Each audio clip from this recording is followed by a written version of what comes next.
Առանց բառերը ծամծմելով ասեմ, սա ոչ թե անճշտություն է, սա գիտական խեղաթյուրում է եւ գիտական սրիկայություն, պատմագիտական խեղկատակություն, որովհետեւ նման վիճակագրական տվյալներ ներկայացնել որպես ապրիորի ճշմարտություն առանց խորաթափանց լինելու հայ ժողովրդի պատմության նվազագույնը վերջին 100 տարվա վիճակագրական տվյալների մեջ էթնոգրաֆիկ, էթնոժողովրդագրական արդյունքը բնականաբար դա պետք է լինի։ Սկսենք կոտրել այդ թեզերը։ Նախ ինչ է նշանակում Հայաստանում այդքան բնակչություն չի եղել, չեմ ուզում պատմության խորքերից գալ, հասնեմ մինչև 16-րդ դար Հայաստանի հերթական բաժանումը, մինչև Շահ-Աբբասի ժամանակները։ Այսինքն վերցնենք Հայաստանը, Հայաստան գավառները եւ այդտեղ բնակչության մեծամասնությունը տեսնենք ինչպիսի պատկեր է եղել եւ կենտրոնանանք վերջին 100 տարվա վիճակագրության վրա։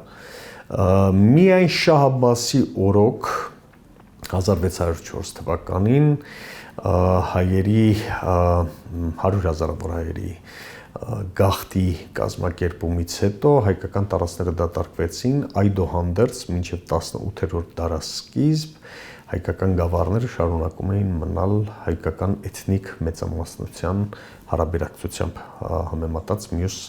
ազգային կամ էթնիկ տարրերի, այսպես են, որպես ազգ այդպես էլ չէին ձևավորվել ոչ թաթարները, ոչ քրդերը եւ ոչ կովկասյան այլ ժողովուրդներ։ Բացառությամբ 18-րդ դարից մինչև 19-րդ դարասկիզբ այդ ժամանակահատվածն է այդ մշտական գաղթերի արտահոսքի պատճառով հայկական գավառները դատարկվել են բացառությամբ այդ ժամանակահատվածի։ Իդեպ ասեմ ձեզ, ընդհանուր դա Արցախին, Ղարաբաղի Խամսայի մելիքությունների ժամանակ այդ վիճակագրությանը չի վերաբերվում։ Երկրորդ կարևոր շեշտադրում 1828 թվական Թուրքմենչայի պայմանագիր եւ ընդհանրապես ռուսական կայսրության քաղաքականությունը հայկական գավառները, հատկապես Երևանի, Նախիջևանի մարզերը կամ հայկական մարզը ընդհանրապես հայերով բնակեցնելու քաղաքականությունը մենք տեսնում ենք, երբ հետևում ենք պատմությանը 50-60 տարվա ընթացքում էթնիկ պատկերը այս տարածքները խոսքը Արևելյան Հայաստանն է վերաբերում, շարունակաբար սկսեցին համալրվել հայկական էթնիկ տարրով։ Այսօրվա լեզվով կամ լեզվամտածողությամբ եթե խոսենք, գնաք գավառ, Քյավառ, Սևանի ավազան, ընդհանրապես Գեղարքունիք,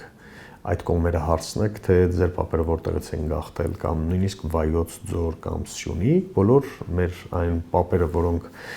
17-րդ դարասկզբին շահի պարտադրանքով, թելադրանքով գաղթեցին, իրենք կամաց-կամաց սկսում են վերադառնալ եւ շենացնել երկիրը։ Մենք 19-րդ դարավերջին արդեն ունեինք մոտավորապես պատկեր, որ Արևելյան Հայաստանի կամ հայկական մարզի, Երևանի մարզի, Նախիջևանի եւ Ղարաբաղի, Գանձակի, այդտեղ հայերը սկսեցին կամաց-կամաց մեծամասնություն կազմել արդեն։ 1905 թվականին հայ-թաթարական կռիվների ամբողջ նպատակներից մեկը նաև հենց դա էր, որ հայկական էթնիկ տարի գերակայությունը, այսպես կոչված եկվոր թաթարների նկատմամբ կամ այսօրվա ադրբեջանցիների նկատմամբ, հենց այդ թվային գերակշռությունը թելադրում էր նաև որակ, ոչ միայն Արևելյան Հայաստանի Երևանի մարզում, այլ նաև Բաքվում, ընդհուպ Բաքվում այդ ժամանակ եւ այդ բախումների ժամանակ ադրբեջանցի կամ թաթար տեսաբանները թուրք տեսաբանները հենց այդ խնդիրն էին փորձում լուծել, որ հայերը այստեղ մեծամասնություն են, պետք է դեմոգրաֆիական առումով, ժողովրդագրական առումով հաղթել իրենց, եւ այդ քաղաքականություններին իրենք առաջ տան, ճիշտ այնպես ինչպես հрьяաները 1940-ականներից առաջ, դեռ 48-ի Իսրայել պետության հռչակումից առաջ վարվեցին 20-ականներին, 30-ականներին Պաղեստինում պաղեստինցիների հետ նույն քաղաքականությունն է տարվել միարժեք։ Վերջին 100 տարվա վրա եմ ուզում կենտրոնանալ, որպեսզի այդ կեղծ եւ գիտականորեն մերկ որևէ քննադատության չդիմացող թեզը փորձենք գիտականորեն ներկայացնել մեր հայրենակիցներին, որպեսզի պատկերը ամբողջական լինի։ 1926 թվականի Խորհրդային Հայաստանի մարտահամարով Հայաստանի բնակչությունը այն ժամանակ 881,000 էր կազմում, որի տոկոսային հարաբերակցությամբ հայկական էթնիկ տարը կազմում էր 84%, այսինքն գերակշիռ մեծամասնությունը։ Մենք ժամանակի ընթացքում կտեսնենք տասնամյակների ընթացքում այդ գերակշիռ մեծամասնությունը ինչպես դարձավ բացարձակ մեծամասնություն։ Հետո 39 թվական, 59 թվական, 70-ականների 77 թվականի մարտահամարը, եթե չեմ սխալվում, 77 թվականի մարտահամարով Հայաստանում, Արևելյան Հայաստանում, Հայաստանի Խորհրդային Սոցիալիստական Հանրապետությունում հայությունը կազմում էր 92.7% էթնոգրաֆիկ քարտեզի վրա։ Իսկ 89 թվականի մարտահամարի վերջին տվյալներով, որտեղ Հայաստանի բնակչությունը Խորհրդային Հայաստանի 3.8 միլիոն էր, 97.8%-ը կազմում էին էթնիկ հայերը։ Այսինքն բացարձակ մեծամասն բնականաբար այդտեղ 2%-ը մեջը մտնում էին հույները հիմնականում, մինչև Խորհրդային Միության կազմակերպում հույներն էին ավելի շատ։ Այստեղ որտեղ երկու գյուղի մեջ էին կենտրոնացած ավելի շատ եզդիները բնականաբար, քրդերը, ռուսները, ուկրաինացիները, հրեաները, այդ փոքրամասնությունները, որոնք իրար հետ վերցրած մեծ հաշվով 3% էին կազմում։ Ես չեմ խոսում էթնիկ ադրբեջանցիների մասին, որոնք ապրում էին Հայաստանում, բայց դրա փոխարեն մենք 400,000 հայեր ենք ունեցել, որոնք ապրում էին Ադրբեջանում։ Այսինքն ասել, որ վերջին, չգիտեմ, երբեք կամ Հայաստանում նախ պետք է տարանջատել, եթե այսօր Արևելյան Հայաստանի մասին է խոսքը, ես պատկերը ներկայացրի եւ հայկական գավառների մասին, եթե խոսքը գնում է, ապա Կիլիկիայից հետո ընդհանրապես բոլոր հայկական գավառներում, անկախ մոնղոլական, թաթարական, մամլուկների բոլոր արշավանքներից հայկական գավառներում էթնիկ մեծամասնությունը միշտ եղել են հայեր, այնպես որ սա գիտականորեն ոչ միայն կեղծ թեզ է, ոչ միայն սուտ է, այլև շատ ավելի խորքային նպատակ ունի այս թեզը, որն է այդ նպատակը։ Եթե համադրում ենք այս թեզերը վերջին մի քանի տարվա ընթացքում հնչած նմանատիպ այլ թեզերի հետ, որոնք առնչվում են հայկական էգզիստենցիալ ներկայությանը հայկական բարձրավանդակի արևելյան հատվածում, ապա կտեսնենք, որ մաքուր թուրքական պատմագիտական թեզերն են, որոնք առաջ են տարվում։ Ասես տվյալ անձնավորությունը, վարչապետի աթոռը զբաղեցնողը սովորել է կամ ընթերցել է բացառապես թուրքական կամ ադրբեջանական պատմության դասագրքեր, որոնք ճշմարտության հետ որևէ աղերս չունեն, գիտականության հետ որևէ աղերս չունեն։ Ինչու, որովհետև երբ դու խոսում ես այսպես կոչված, մարդկանց կամ զոհերի համարակալման մասին, կոնկրետ թիվ ճշտելու մասին, ապրիլի 24-ը իրավապատ շատ հայոց ցեղասպանությունի եզրույթով բնութագրելու փոխարեն պարբերաբար օգտագործում ես կամ գործածում ես հայոց եղերն արտահայտությունը, այսինքն փորձում ես հավասարության նշան դնել զոհի եւ դահիճի միջև, հետո խոսել հայկական պետական սիմվոլիկայից Արարատը հեռացնել, այլ խորհրդանիշեր հեռացնել, այսինքն դու հասարակությանը փորձում ես տրամադրել մի այնպիսի վիճակի, որ հերթական զիջումները մեզ համար պետք է լինեն բնական, որովհետև ինչպես դիցուկ այսպես կոչված անկլավները մերը չեն եղել, որովհետև Հայաստանում իբր կան ոչ հայկական կամ ադրբեջանական անկլավներ, Արցախը հայկական չէր, մեծ հաշվով այդ երբ է եղել հայկական կամ Հայաստան եղել, որ պետք է նվիրել, նմանատիպ խոսակցությունները կամ թեզերը առաջ քաշելը հող են նախապատրաստում առաջին հերթին հարվածի տակ դնելու Սյունիքը։ Գիտեք ինչու, որովհետև 17-րդ դարից սկսած մինչև մեր օրերը երկու տարածք է եղել, եւ սրա մասին ես պարբերաբար խոսում եմ, երբ ասում եմ հայկական էթնիկ ռազմավարական մտքի հարավային գոտի, որը ձգվում է Եդեսիայից, Կաբատովկիա, բուն հայկական տարածքներ Վանվասպորականից, այսպես շերտով այդ գոտին հասնում են մինչև Սյունիք եւ Արցախ։ Սյունիքը կամ Զանգեզուրը եւ Արցախը նույնիսկ պարսկական Շահի Շահ Աբբասի բռնաճնշումներով եւ համատարած այդ պարտադրված գաղթի պայմաններում այս երկու տարածքները 89% պլյուս եղել են հայկական էթնիկ տարրով բնակեցված։ Երևանը չէ։ Պետք է այո գիտականորեն խոսել, որովհետև 17-ից կամ 18-ից 19-րդ դարերում մինչև Թուրքմենչայի պայմանագիրը,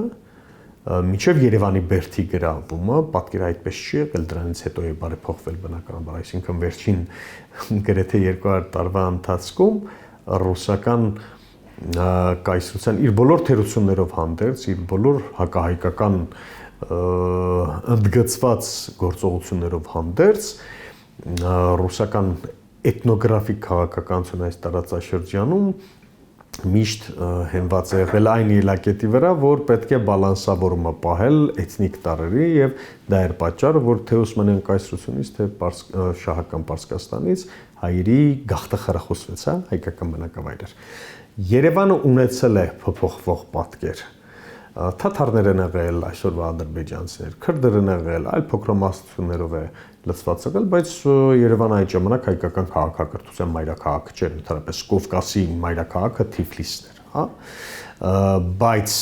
եթե փորձենք համեմատել, նվազագույնը Սյունիքը եւ Արցախը ունեցել է 89% պլյուս հայկական էթնիկ բնակչություն։ Իսկ ընդհանուր առմամբ Արևելյան Հայաստանի պատկերը վերջին 100 տարվա ընթացքում, եթե մենք տեսնենք, պիկը եղել է 80-ականների վերջ Արցախյան շարժում, իհարկե դրան պետք է գումարել նաև Բաքվում Սումգայիթում ջարդերի եւ էթնիկ զտման ենթարկված մեր հայրենակիցների վերադարձը, չպետք է մոռանալ նաև 40-ականներին մեծ թափ հավաքած հայրենադարձության ալիքի տվյալները, որոնք հարստացրին բնականաբար մեր ժողովրդագրական պատկերը Արևելյան Հայաստանում եւ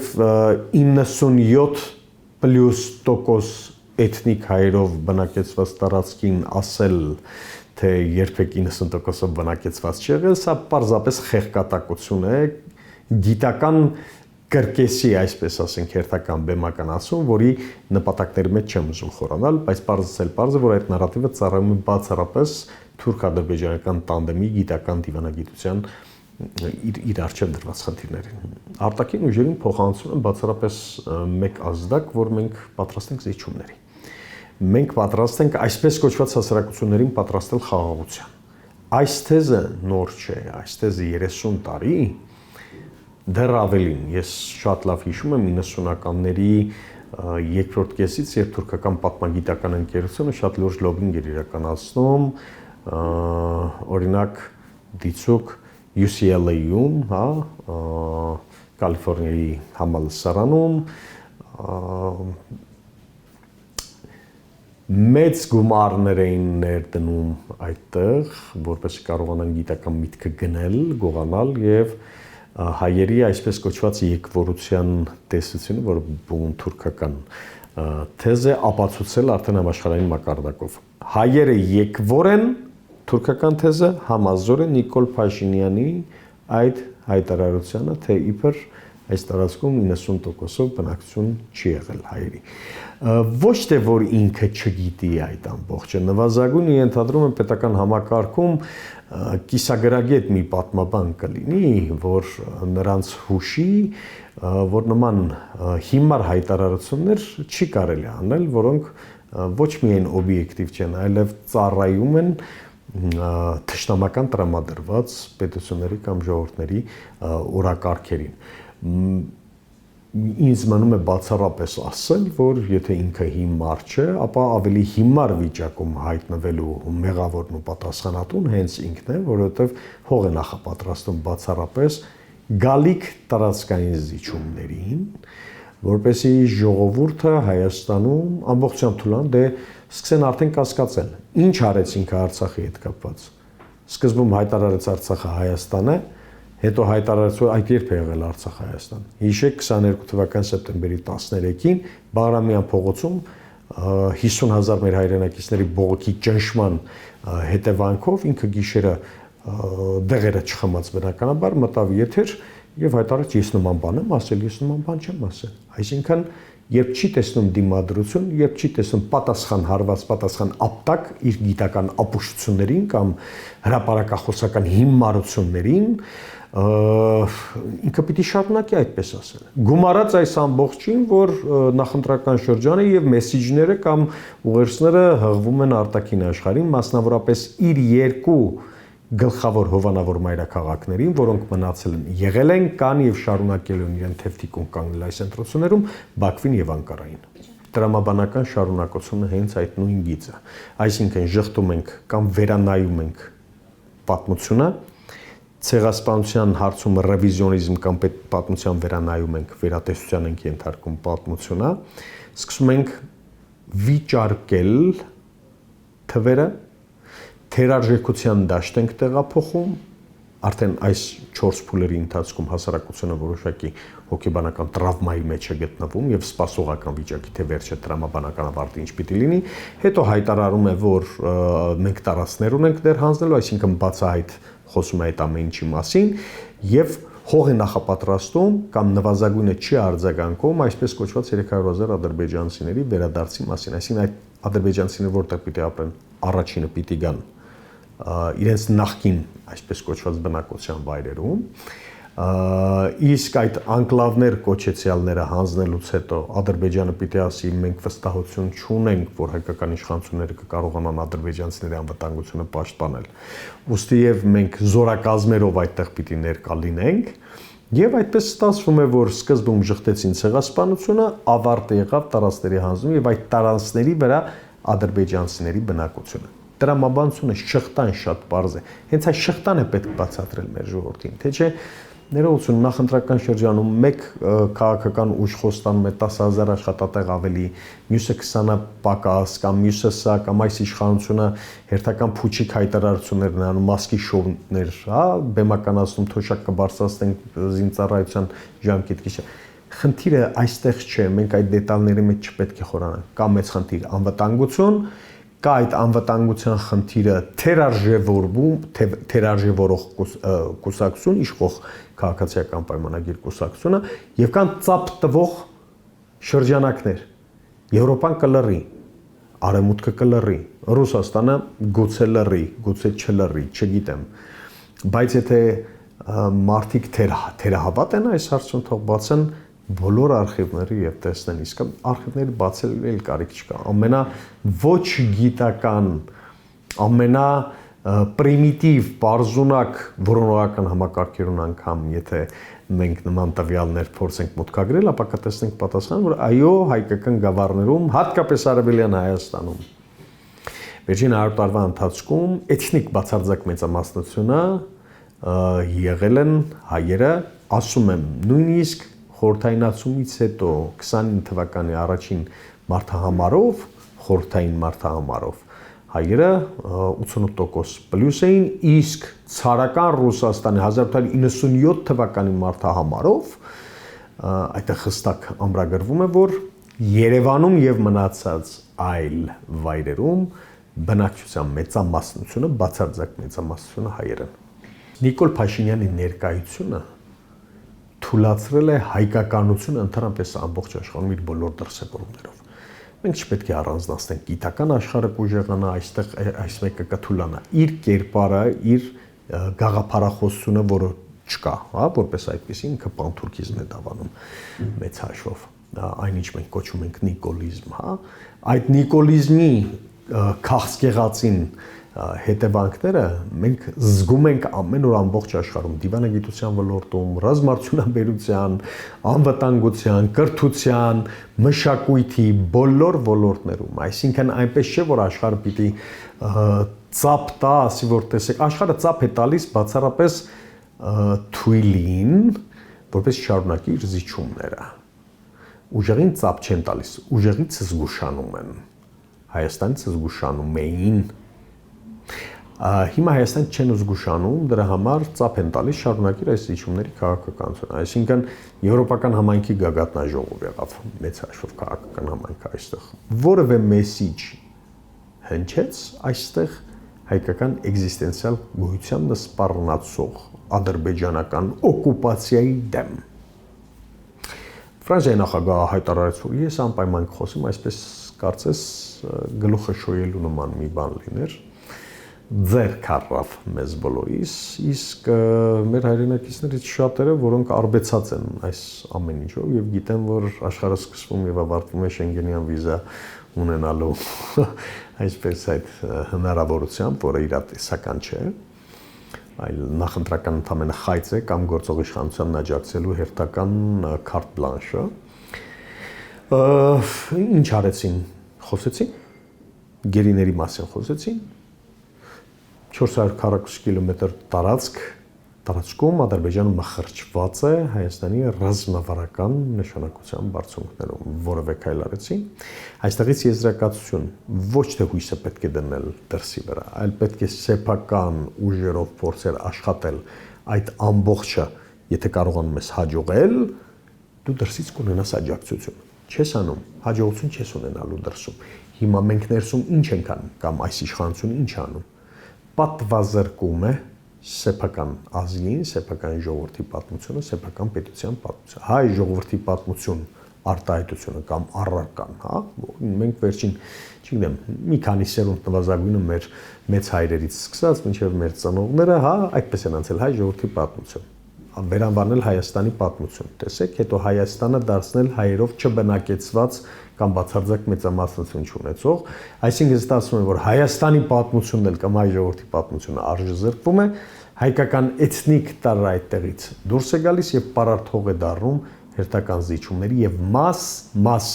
Հայաստանը բաժանելու, պարակտելու եւ աճուրդի սեղանին հանելու։ Սա է իշխող ԿՊ-ի եւ անձամբ Նիկոլ Փաշինյան կոչեցյալի ի սկզբանե պլանավորած ծրագիրը, որի հերթական դրսևորումներից մեկը սա է։ Սկզբից հայտարարեցին Իրանին թշնամի, Ռուսաստանին թշնամի, Արցախը հայտարարեցին Հայաստան, զիջեցին Արցախը, Հայաստանը հանել են աճուրդի եւ հիմա հայկական քաղաքակրթական հետքերը ընդհանրապես վերացնելուն ուղղված ջանադիր աշխատանքի մեջ են։